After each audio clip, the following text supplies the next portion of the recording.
Hello and welcome to AXSChat. Delighted to welcome Erin Hawley today.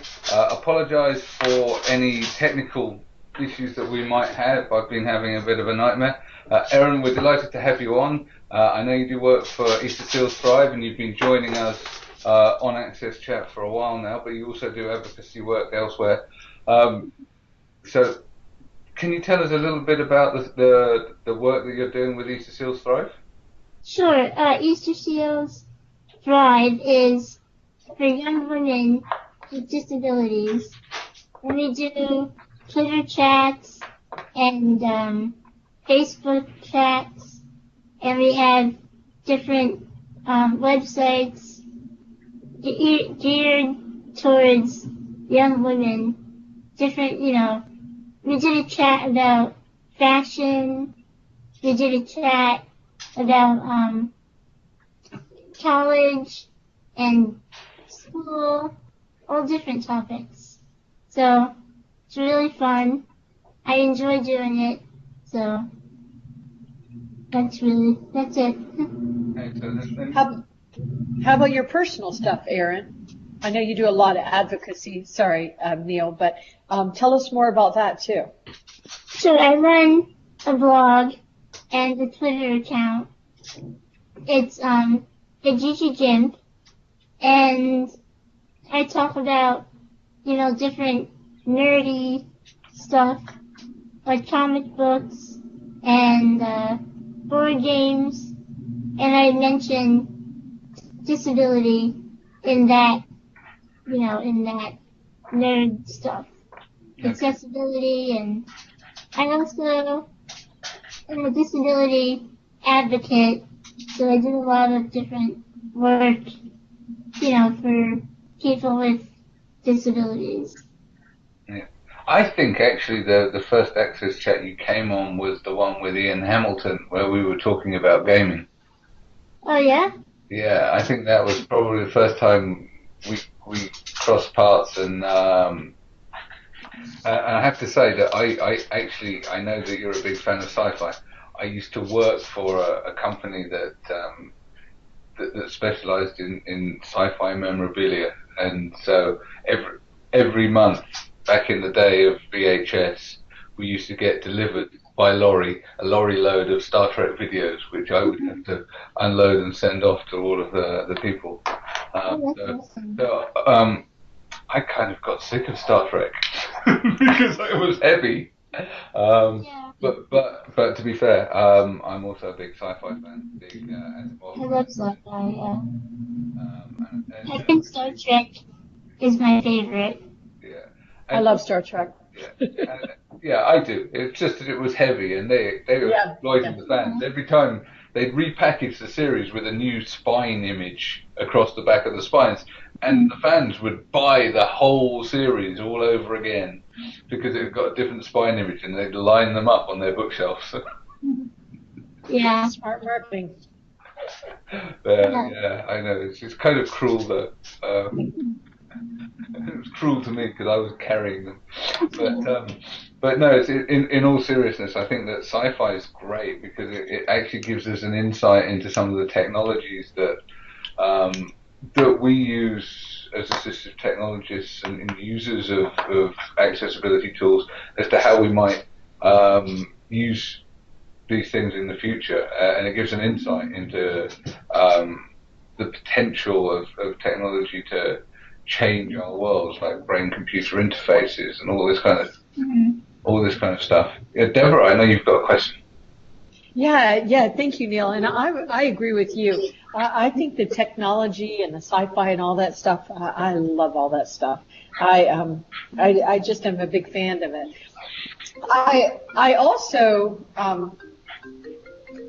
I also, Erin, wanted to talk a little bit. I wanted to tell you, and I might have told you this before, Erin, but Easterseals is very, very powerful to my family. Whenever we heard that Sarah had Down syndrome, she was 4 months old, and they were laying all this really heavy stuff on us, and we were trying to figure out, what do we do? How do we really help Sarah be successful? And the one organization that really stepped in to help us was Easterseals. We were in Jacksonville, Florida, and Easterseals sort of scooped in. They started working with us. They found a really, really good school for Sarah, early intervention school that also worked for my son Kevin, and I am just a huge fan of what Easterseals does, because we just didn't even know where to turn, and by the time we were looking around to see what next, Easterseals was there. So I'm very, very appreciative of Easterseals, because they really helped us at a time when our family was very confused. So one thing I would be interested in knowing is, so I love that Easterseals has this Thrive program, and it's focused on girls and women with disabilities, and you've talked about, some of the programs that you've done there already, but how did you get involved with this program? And I know one of the topics that we want to focus on is relationships and online dating and how accessible they are, but tell us how you got involved with this program at Easterseals. Sure. Last year, they had a chat about disability and fashion. So I joined the chat, and then I became Facebook friends with Easterseals, and then I saw them post a job opening, so I applied to the job, and I got the job, so that was really great. So it sounds like a dream job. It is pretty much my dream job, definitely. Yeah. So I think it's really important for young women, especially, to have that positive influence. So I was really excited to be part of that. And I would also think, Erin, that I think it would be powerful for young women with disabilities to see a leader like you that also has a disability. So it seems like in a lot of ways they could really identify with you, maybe even more so than when they usually are, dealing with people without disabilities. Not that we all have a place to play and we're all valuable, but I would think in a lot of ways you're a very solid role model for them. Yeah, I think so. I hope so. I try to be. Yeah. So, one thing I'd like to point out is that I'm aware of Easterseals and the good work that they do, but it's not an organisation that people have heard of outside of the US. So perhaps you could give some of the UK and other guests a bit of a background or a quick explanation of the Easterseals organisation, because I know it does so much. Mm-hmm. Sure. Easterseals is an organization that's like 100 years old. It's a very old, it's older, and they did a lot of work, for people with disabilities. They help find jobs. They help find housing. They help mental illness help, and people with autism, finding programs. So there's a lot. They do so much, and I think people are starting to see all the good work that we do. So. And I didn't realize, Neil, that isn't that funny? When I think of Easterseals, I just thought it was everywhere. Are y'all primarily in the United States, Erin? Yes, it's mostly in the United States. I didn't even realize that. We have other countries as well. I think Canada, Australia, Puerto Rico, I think. Okay. So, yeah. So it's a bit like baseball World Series, Deborah. Yeah.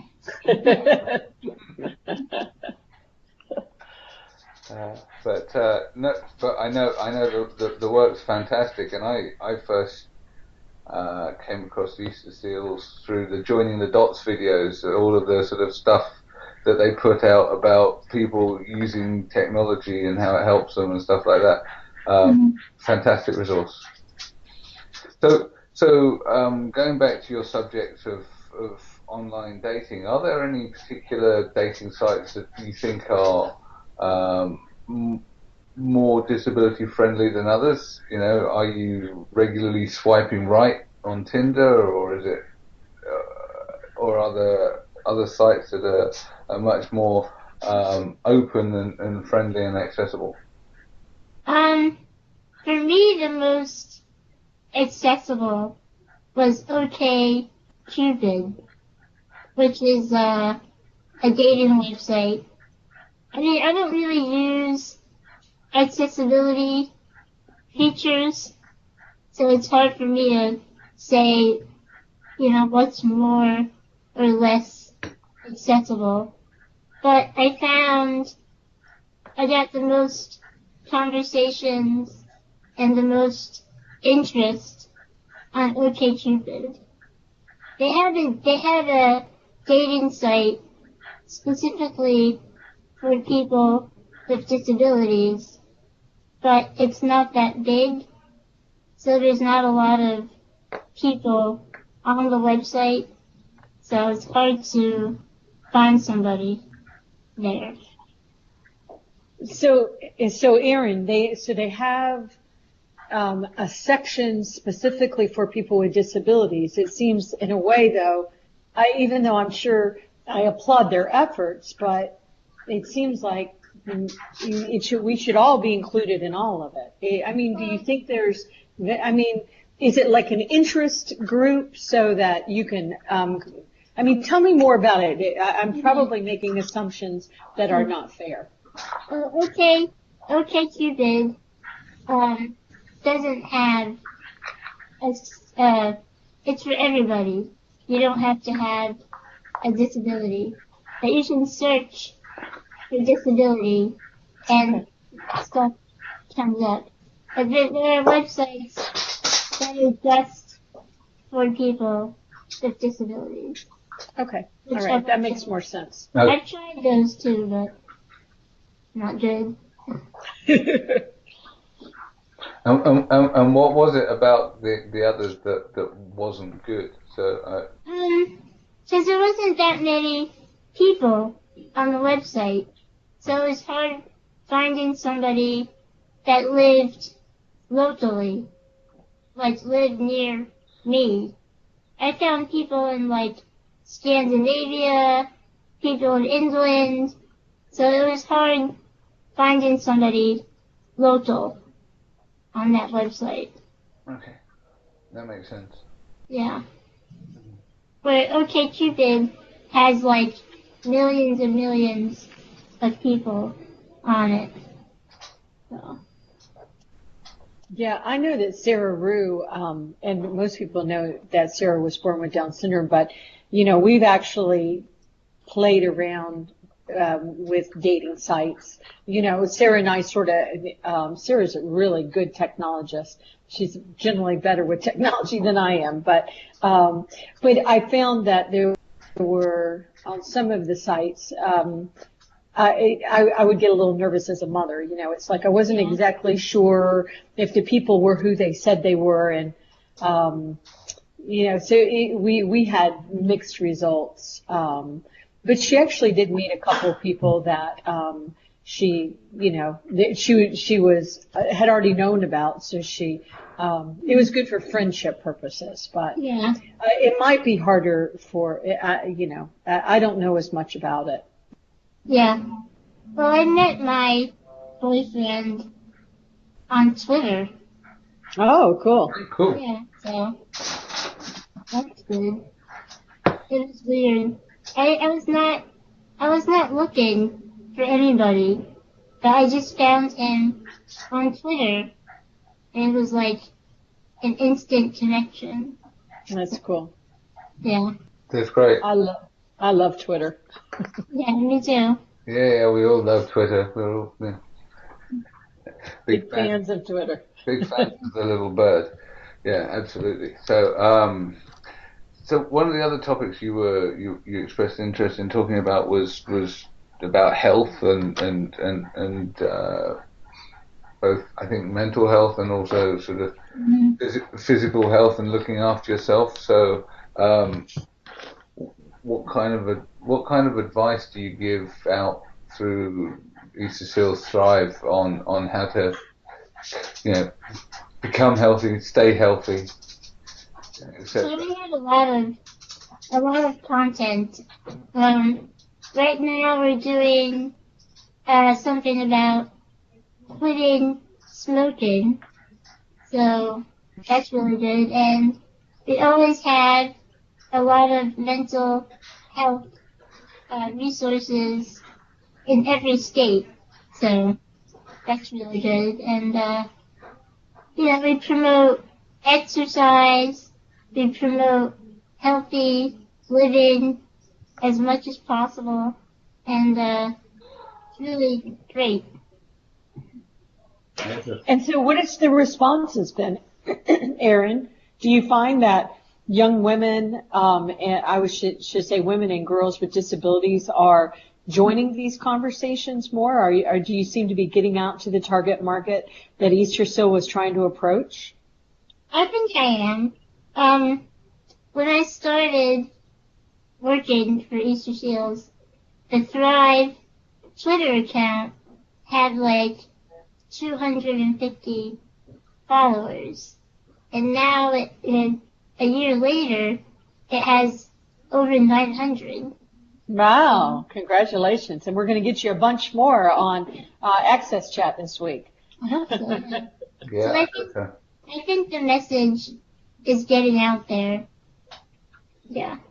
I think so too, and it's because you're engaging. That's why it's getting out there, because I know you're engaging from both Easterseals and your personal account on AXSChat, and it is all about engaging with others.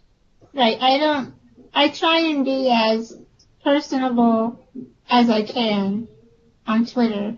So it's not just like Easterseals, but it's an actual person behind the Twitter.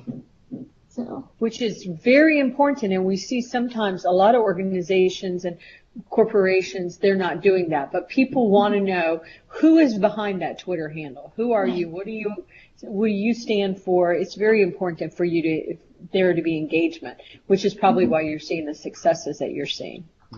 I hope so. I think so.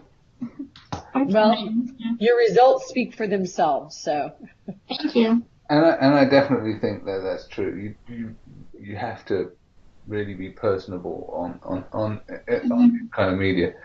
The broadcasting only doesn't really cut it. People want to have conversations, even if they don't know the person behind the account. The account's still got to behave in a way that's approachable and friendly and responsive and everything else. And I think that a lot of people think that they can just put stuff out there and throw it out and not have that kind of two-way conversation. Right. Yeah. That is not social. No. Yeah. And I know that Deborah and Antonio and I, we all put in the hours and stuff responding to people, because it's really important that we put out messages. If people are coming back to us asking questions, then we're duty bound to actually do something about that, respond, help, share the information and spread the good word.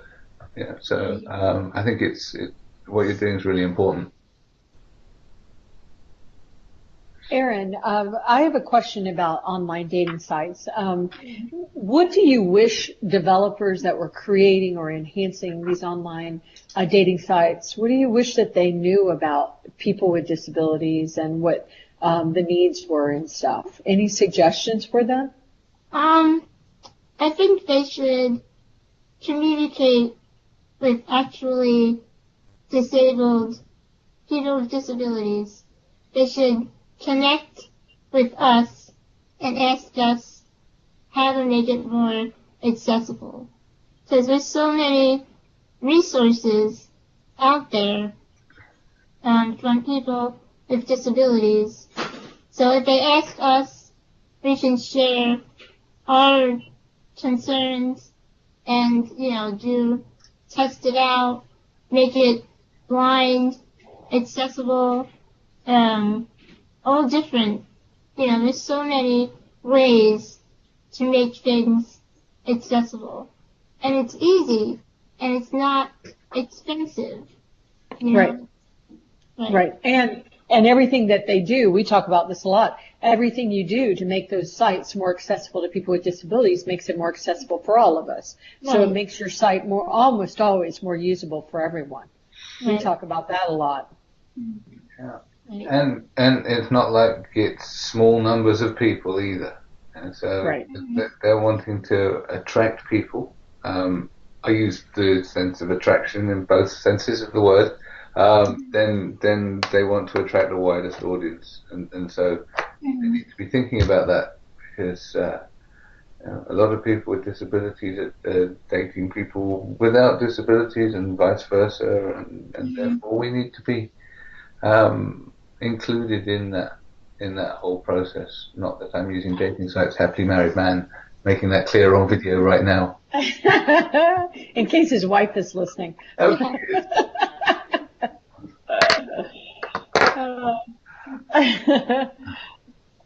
Well, Erin, thank you for joining us today. I know we had some technical problems, but we are really excited about having you on Twitter, tomorrow to talk about this topic. I think it's a topic that we need to really, really dig into even more as a society. I think it's a very important topic. Thank you. Yeah, we appreciate your work with Easterseals and as an advocate yourself. I think you're really making a difference for a lot of other people. So. Okay, thank you. Thank you so much. Thank you. Speak to you tomorrow. Well, see you on Twitter. Yeah. Okay, take care. Bye-bye. Bye. Bye-bye.